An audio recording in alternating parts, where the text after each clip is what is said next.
So for this particular film, you took on the role of writer and director, which are two separate roles, but you're occupying them as one person. Did you think about how you would be directing in the writing process, or did you separate those roles for yourself, or how did you navigate that? I definitely wrote it to direct it. I had written some other things and maybe tried to direct them and they had fallen apart, and for good reason. And this was like, I want to write something that I can direct. So I sort of wrote it to what I perceived my strengths maybe could be, which is, I thought, scene work and acting. I loved acting, and that was sort of my passion. And I felt like that's what I was most passionate about in film, where my tastes really lied, was the micro stuff of performances.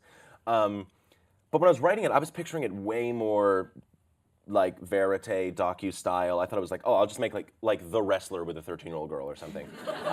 Truly, and then I realized, like, in the course of conceiving it in pre-production, realized that it did call for something more stylized, that to be true to her emotions called for something more stylized than just base naturalism, because to just coldly observe her actually didn't do her feelings justice, because being a kid is so surreal and sensorily overwhelming, so I wanted that to be conveyed in the film.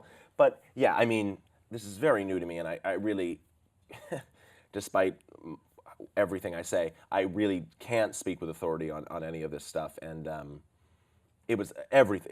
It was changing the entire time. Sure. I mean, the vision of the film was changing completely. But I also tried, I love writing, and really, it's the thing that I get the most pure form of enjoyment out of. So for this script, I was in a place in my life where I just needed to do something that I enjoyed. So the writing, I was just writing and not worrying about, is this logistic? Right. Or, I'll probably never write a moving car scene again. Do you know what I mean? Like that stuff's no fun. But yeah, a bunch of lessons. No, I think you can't, if you're thinking too much about production in the writing process, you'll stop yourself from doing a lot of things. Yeah, so exactly. But like, probably don't have it snowing. Right. I was told that, so I didn't do that. Yeah.